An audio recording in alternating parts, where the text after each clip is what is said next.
Mga ka-RSP, back to school na ang nasa mahigit 27 million estudyante. At isa nga sa mga dapat bantayan ng mga magulang ay ang kaligtasan ng mga gamit sa eskwela ng kanilang mga anak. Kaya iyan po ang pag-uusapan po natin ngayon. Pero bago yan, panoorin po na natin ito. Isa sa mga inaabangan ng bawat estudyante tuwing pasukan ang kanilang mga bagong gamit mula sa iba't ibang disenyo ng notebooks, bags, art materials at pencil cases. Hanggat maaari gusto nilang makulay at may larawan ito ng kanilang paboritong cartoon character. Pero alam mo ba na hindi lahat ng school supplies, lalo na mga bagay na may matingkad na kulay, ay ligtas gamitin? Ayon sa ilang pag-aaral, may school supplies na may toxic chemicals na pwedeng makasama sa kalusugan ng bata, lalo na kung matagal silang na-expose rito. Pero, paano nga ba natin matitiyak na ligtas ang mga gamit na mayroon ang ating mga anak mula sa mga nakalalasong kemikal?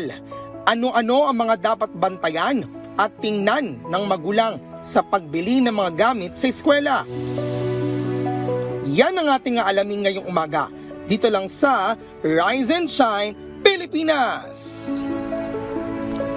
At kaugnay nga po nito, makakasama po natin ngayong umaga ang Advocacy at Campaign Officer ng Ban Toxics na si Sir Tony Dizon. Magandang umaga at welcome back dito sa Rise and Shine, Pilipinas, Sir Tony. Yes, good morning mga ka-RSP at magandang umaga po sa inyo nila. Okay. Sir Tony, base po sa inyong listahan at pag-aaral, ano-ano po ba yung mga gamit na napag-alaman ninyo nagtataglay na mga nakakalason o yung toxic chemical? Meron po kayong mga inihandang mga kagamitan dito ng mga kabataan ngayon. Ito po yung pangkaraniwan po nating makikita sa mga bilihan o sa marketplace, yung mga ganitong gamit ng mga bata. Tama yun, no? Nung mga nakaraang linggo, maaga tayo talagang namili dahil nga halos nakikita na natin sa mga pamilihan yung mga iba't ibang mga school supplies. Kabilang na dito yung mga bags, water container, including pencils, crayons, iba pa, pencil cases at marami pang iba pang mga gawa sa plastic na mga klase ng mga school supplies. Doon sa 150 samples na tinest natin, dalawa doon yung nag-top. Ibig sabihin, sobra-sobra yung dami ng chemicals na nakita natin. Kabilang na doon yung mga bag na kung saan laging number 1 ito sa listahan ng ating mga magulang pag binili at saka itong mga water container. Ayun. Ano po ba yung mga chemical na kadalasan po nakikita po dito sa mga ganitong kagamitan? Yung may mga traces tayo ng mga klase ng mga chemicals na hindi naman ganong kataasan, pero ang pinaka-common sa lahat ng mga school supplies na nakita natin ay yung lead o yung tingga na tinatawag. Ito ay kadalasan sinasama doon sa mga pintura, sa pagkulay. Kaya makikita natin halos very colorful talaga yung mga bag. At maging yung mga water container kasi mga paint coated talaga yung mga to. Well, Leslie, Sir Tony, I remember nung bata pa ako, ganun din may mga hawak din akong laruan na binili lang namin sa... Parang ganyan din, tapos nginangata-ngata ako habang nanonood ako ng cartoon sa TV. So, may kaibahan ba yung manufacturing production ng araw ng mga ganitong klase ng school supplies at sa ngayon? Well, sabihin na lang natin kasi matagal na rin naman ginagamit itong mga ganitong klaseng material, yung lead. Pero hindi pa siguro talaga ganun kumbaga kataas yung mga concentration and at the same time ay yung exposure din natin. Kasi ilan lang naman din talaga yung may kaya noon na mga bumili ng mga ganitong material. So, ang nangyari kasi ay talagang naging continuous yung manufacturing. Dumami na. Marami na rin naman kasi din talaga tayong option and at the same time hindi siya pa nare-regulate at that time. Ibig sabihin it's either marami o kaya konti. Ngayon kasi dito sa atin, sa bansa natin ay regulated na yung paggamit ng ganitong klaseng mga metals katulad ng lead. Sa ilalim ng Chemical Control Order for Lead and Lead Compounds, dapat prohibited Dapat zero. Dito sa nakita natin sa mga bags at water container, sobra-sobra to. More than 10,000 parts per million. Yung concentration nito. Isipin na lang natin, yung katulad ng binabanggit mo, na sinusubo hinahawakan. May 3 pamamaraan para ma-expose tayo. Yung isa ay inhalation, na singhot natin. Ingestion na pumasok sa bibig natin at dermal contact, kasama na ngayon siya. Ibig sabihin, pag dumampi yan sa balat natin, syempre, mainit sa loob ng paaralan, nagpapawis mga bata, kumakapit, sumasama, nagre-release yung toxic chemicals na yan. At once na matrigger yung ating katawan, at talagang papasok yan sa Naku, ayun kumbaga nga. system ng ating mga Kahapon anak. nga, no, kinikwento ko, no, sinubukan kong magpinta. Yun. So, yung acrylic paint tumama sa balat ko, after a few hours na ang hapdi. So, may mga toxic chemicals din talaga na hindi pwede talaga sa katawan ng tao. Kaya inugasan ko kagad. What more itong mga natuyo na, no, at Na hindi natin araw-araw nahalata. halos. Tama yun. Kaya nga globally talagang may campaign na talagang alisin yung paggamit ng ganitong klaseng chemical, lalong-lalo na sa mga produktong pambata. Dahil nga sila yung kumbaga, yung immune system nila hindi pa ganun ka-develop, mas susceptible sila talaga sa exposure. At ang pinakamahirap dito, ang ganito kasing klase ng chemical ay neurotoxin. Ang maapektuhan kagad nito ay utak. Uy. Ang purpose natin, kaya nga natin pinapag-aral yung mga anak natin para talaga matuto, ma-develop yung kanilang psycho-development, no?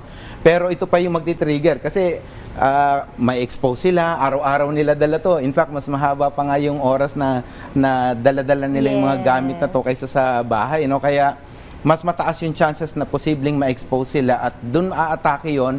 It's either bababa yung kanilang IQ development, hihina sila sa loob ng school, kaya parang makikita tayo, nag-iiba yung mga behavior ng mga bata sa loob ng school. May Merong iba, factors. inaantok, tinatamad mag-aral. Ano yun yan yung ilang mga simptomas na na-expose sila sa ganitong klaseng lason. Ay, ngayon po, ano po ba yung dapat gawin ng mga magulang kapag nakabili sila ng mga toxic na school supplies? Napakahirap kasi sa atin dahil sa pamilihan, ang kadalasan pag bumibili tayo ay yung presyo. Kagad yung Exactly. hanapin natin kasi yun talaga yung Pinakamura. kaya lang natin, no?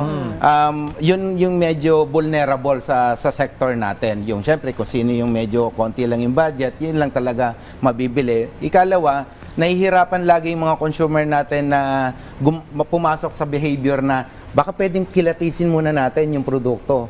Basahin natin, tingnan natin kung may label ito. Tingnan natin kung medyo may nababakbak man ng pintura bago natin bilhin. Kadalasan kasi yung presyo lang yung ating tinitingnan. At yun nga, no, ang isa pa sa pinakamahirap dito, challenge talaga sa atin, ay yung pagre-regulate nito. Kasi ito ay pumapasok dito sa atin. Kung mapapansin ninyo, itong mga products na nasa harap natin ngayon, hindi yan dito gawa sa atin gawa ito sa ibang bansa. So nakakapasok siya, unregulated, and at the same time, hindi siya pumapasok dun sa health and safety standards Okay. natin. Nabanggit niyo po yung regulation. Mayroon na po bang batas sa Pilipinas na nagre-regulate sa local manufacturing ng mga kagayang school supplies? Ang mga regulatory agencies natin meron ng mga inilabas. Halimbawa, ang Food and Drug Administration, very frequent yung kanilang health advisory dahil may mga nasuri na nga sila ng mga klase ng mga school supplies na hindi pasado dito sa ating standard at pinagbabawal na. Meron naman din ang DNR, naglabas ng isang regulation patungkol naman doon sa pag-prohibit, pinagbabawal yung paggamit ng ganitong chemical, lalong-lalo na sa mga produktong pabata.